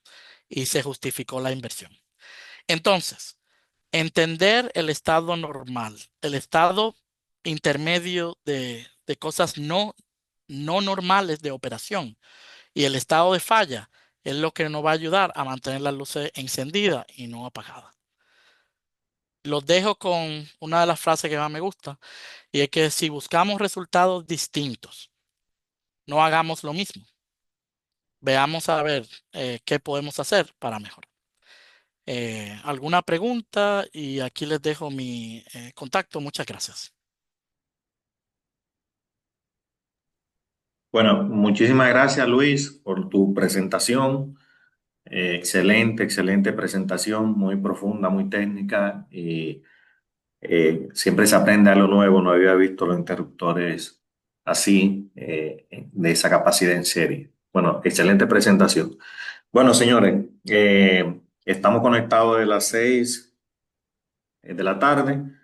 Eh, Fui respondiendo algunas preguntas que me fueron haciendo en el chat.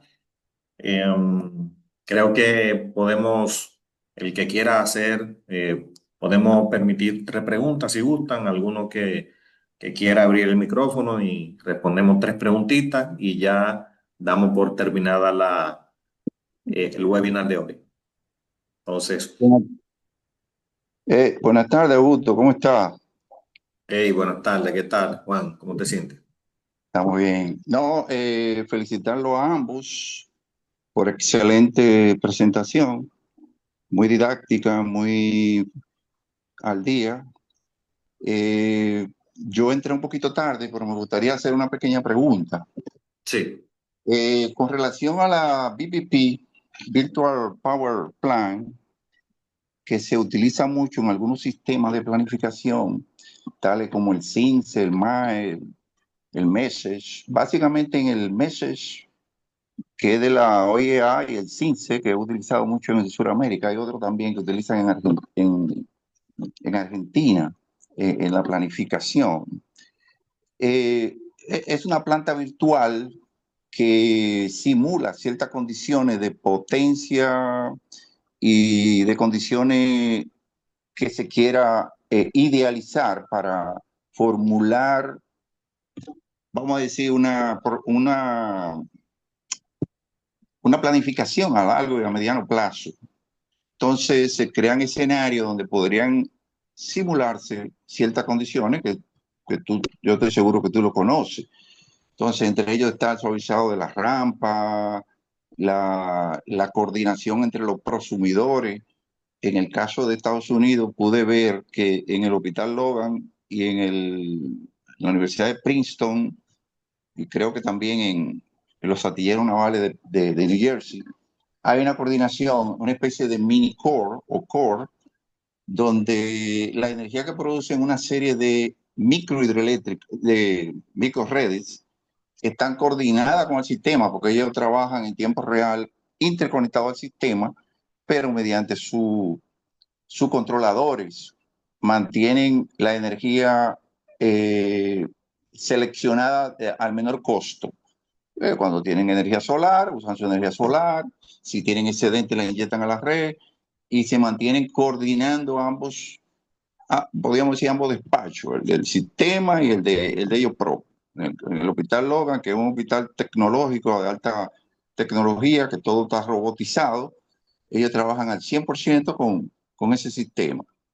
Entonces, no sé si tú tocaste esa parte, porque también influye mucho ya que ellos han clasificado las infraestructuras críticas, tales como campamentos militares, hospitales, universidades, que por su característica no deben salir nunca de operación, porque podría provocar un problema serio, incluso un desabastecimiento o una falta de servicio, en caso de una guerra, de un conflicto, etcétera, etcétera. Y fueron diseñados desde antes del 2012, a partir del del aislamiento que hubo en Manhattan prácticamente, y han seguido expandiendo a tal punto que ya en Japón, Asia, Australia, se usa ese sistema.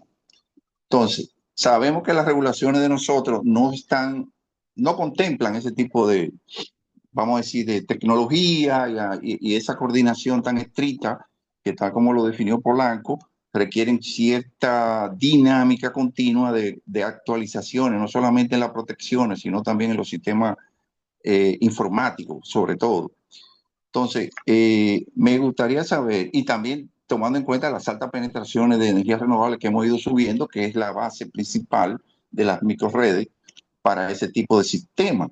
Entonces, parto esas dos preguntas, tanto lo de la de BPP, que se utiliza para modelaje y simulación previo, e incluso para la planificación del PEN, como nosotros lo llamamos, conjuntamente con las microredes. ¿Qué opinión o qué datos tú podrías aportarnos al respecto sobre eso? No sé si lo aportaste al principio porque entré un poquito tarde, y edificar a todo el auditorio.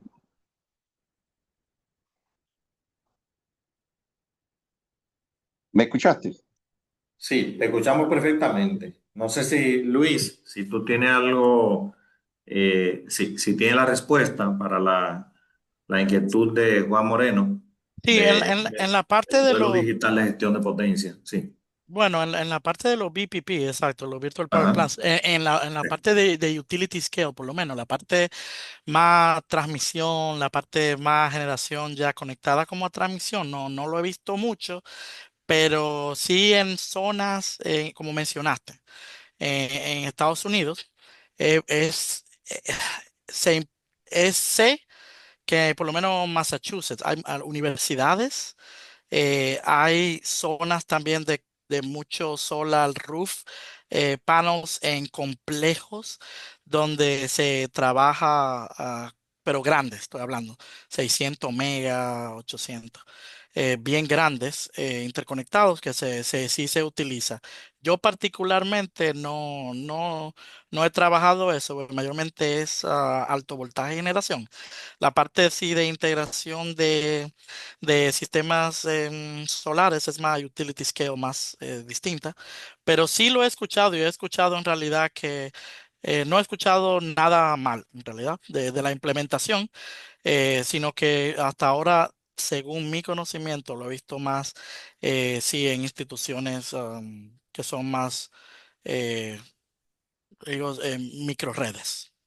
La inquietud mía viene dada por el tema del Corte Main, que Sí, también contribuye con esa faceta, sí, porque como son prosumidores, en el caso de esa vertido, esos prosumidores podrían comprar incluso a un costo menor como incentivo para no tirar toda esa energía. Claro, es una coordinación muy particular con el despacho, para que esos consumidores, en vez de consumir su propia energía o de otra fuente, absorban esa energía a un costo bien bajo o ya preestablecido. Si hay que vertir a las 2 de la tarde, 1 de la tarde, porque se prevé o hay condiciones atmosféricas previstas, el prosumer asume una gran parte de esa energía a un costo mucho más bajo como incentivo, y entonces suavizan esa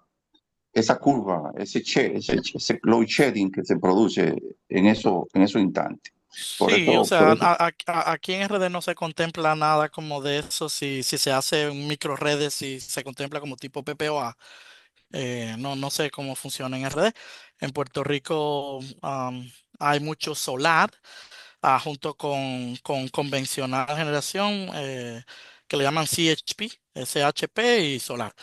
Y tienen un punto de interconexión, se hacen todos los análisis, pero ellos operan independientes o se conectan si quieren, ya depende como acuerdos que realicen. En Estados Unidos igual tienen esa capacidad, pero aquí no sé un poco cómo funciona. no, No, claro, claro, excelente. eso Bueno, también tenía que ir contemplado con nuevas regulaciones. Regulaciones, exacto, sí, por eso.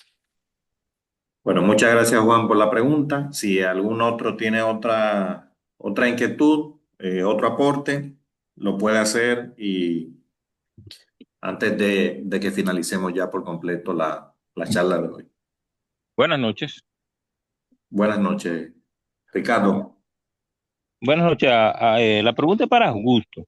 Yo entré un poquito tarde, Ajá. pero escuché como que la ET es la que tiene que encargarse del tema de la batería para la regulación de la frecuencia. ¿O eso no estaba como a cargo de de las mismas empresas que instalaban los huertos solares? No.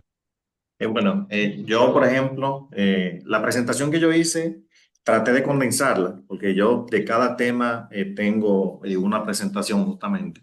Yo tengo una presentación sobre el tema de por qué este debe instalar almacenamiento. Hoy día instala bancos de capacitores que se alimentan de la red para regular tensión. Incluso son bancos de capacitores estáticos, que cuando la tensión mejora, entonces hay que desconectarlo.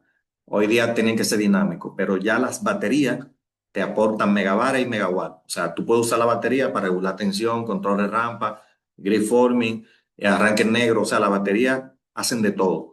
Entonces, y también se van a cargar de la red.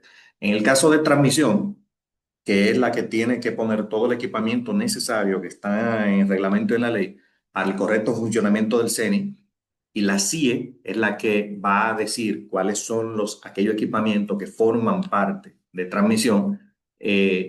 La transmisión simplemente declara un peaje todos los años. O sea, se evalúa cada 4 años y anualmente se le paga un peaje. Si va a instalar batería, 300 megas, 400 megas, simplemente lo incluye en el peaje, hace su estudio y en el próximo peaje declara que va a instalar ese almacenamiento. La ETED, asimismo como instala los bancos de capacitores, puede instalar los bancos de baterías para regulación de frecuencia o para prestar cualquier servicio, y simplemente lo va a recuperar a través del peaje, a través del peaje total, que es el derecho de conexión, es igual al peaje total menos el derecho de uso de energía y potencia. O sea, aquí el tema del almacenamiento debería ser en conjunto. Los generadores térmicos están instalando baterías, los renovables ya, algunos se han motivado a instalar baterías, pero también yo siempre he indicado que la empresa de transmisión también debe de dar un paso hacia adelante con el tema del almacenamiento, básicamente. Bueno, Ok, está bien, gracias.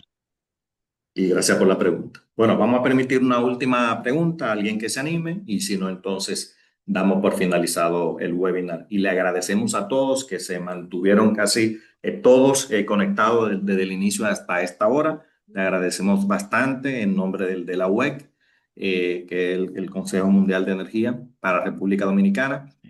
Le damos una Yeulis. oportunidad para Yeulis y ahí con esa finalizamos entonces el tema de las preguntas. Bueno, gracias, Augusto. Excelente presentación, Luis.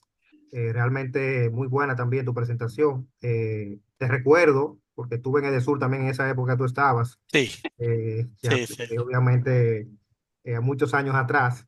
sí. Y quizás voy más orientado a tu presentación, porque precisamente, aunque y un poco hacer una crítica constructiva al webinar. Realmente el webinar tiene como capítulo, eh, como encabezado 10 años de estabilidad en el CENI. Sin embargo, yo le llamaría mejor 10 años de que quizá no haya ocurrido apagón total en el sistema, porque a lo largo de la historia del sistema, y le puse unos gráficos ahí en el chat, nosotros hemos tenido salidas parciales del sistema eléctrico interconectado. O sea, y cuando te hablo de salidas parciales, es que se ha desconectado prácticamente la zona central y la zona este, o la Sí, zona este y la zona norte, y se ha quedado la central. O sí, sea, entonces no necesariamente hemos tenido 10 años de estabilidad. Y te voy a poner un caso práctico, y tú que mencionabas fallas asociadas a árbol, a contacto del árbol con la línea. Nosotros en el 2010, en el 2020, tuvimos una falla el 17 de febrero, específicamente a las 13 horas con 46 minutos. Estoy leyendo literalmente el informe del Comité de Análisis de Falla, el mismo que hizo el mismo comité que hizo el informe de ahora del blackout, del último blackout del 11 de noviembre.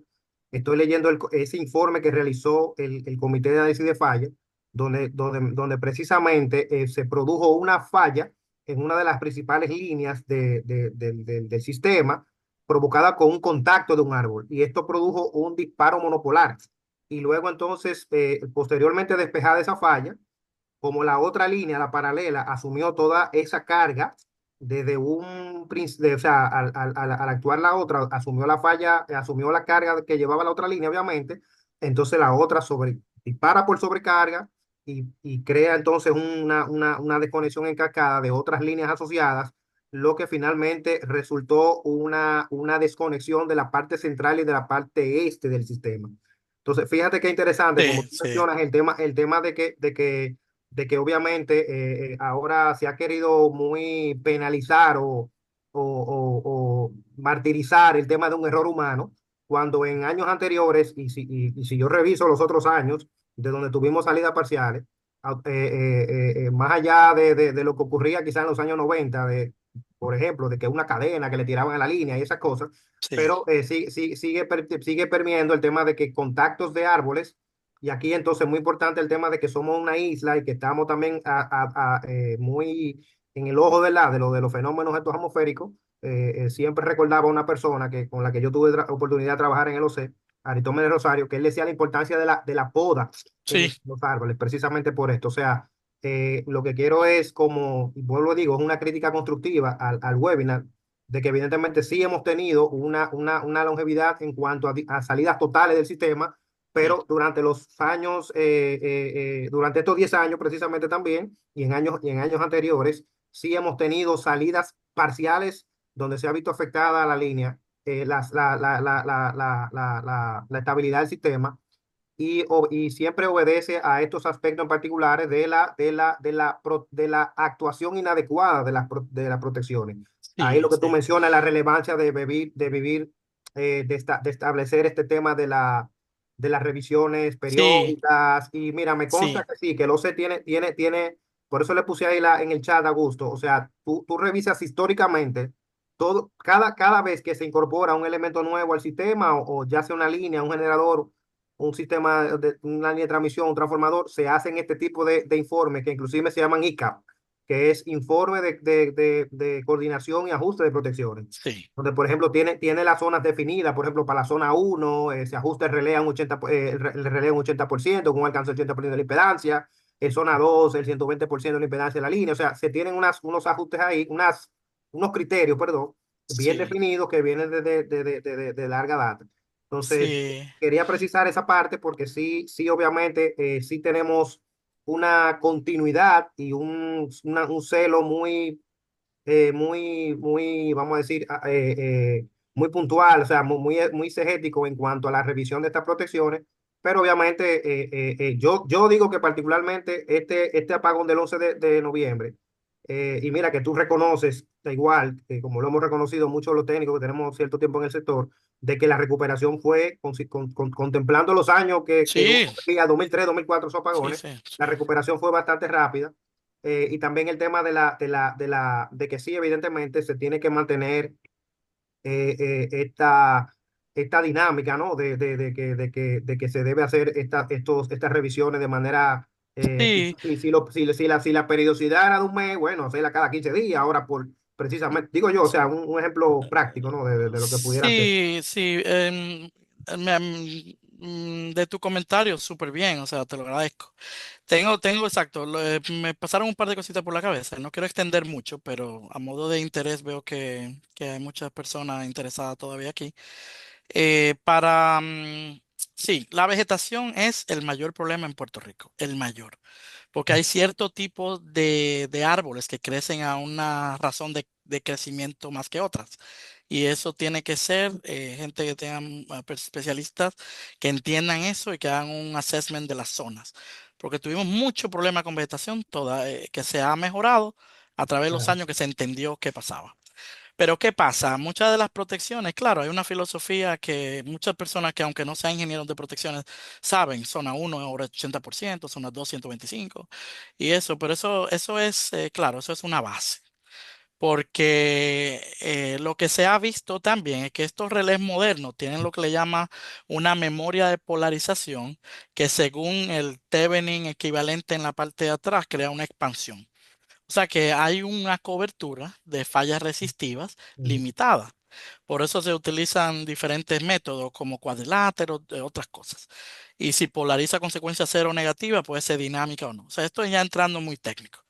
Pero lo que digo es que esa filosofía está bien. Lo que hay que ajustarla. Si tenemos muchas fallas en un circuito, entender por qué. Si no dispara, también puede ser una indicación. Porque una falla resistiva puede caerte muy resistiva y tu relé no la ve. O puede tener una supervisión de falla muy alta, que entonces la corriente va a ser menor. Entonces hay muchas, balancearse, pero hay muchas guías técnicas de la industria que se pueden utilizar. O sea, yo estaría más adelante hasta bien curioso de ver cuáles son, cómo se hace aquí en RD. Pues, aunque soy dominicano, nunca he trabajado aquí. Entonces, sí estoy en el país ahora un poco más por mi hija. Entonces, estaría abierto más Ah, adelante. Sí, sí. excelente, excelente, gracias. Sí. Gracias por el Bueno, comentario. bueno, señores, vamos a finalizar el webinar. Agradecemos grandemente a toda la directiva de la web por brindar este espacio para el webinar. Estaremos próximamente anunciando los próximos webinars que vamos a estar impartiendo. Le agradecemos a Luis por su excelente presentación y sobre todo a todos ustedes por mantenerse conectados hasta esta hora. Bueno, señores, que pasen muy buenas noches y muchísimas gracias a todos. Sí, gracias a todos. Buenas noches. Bye.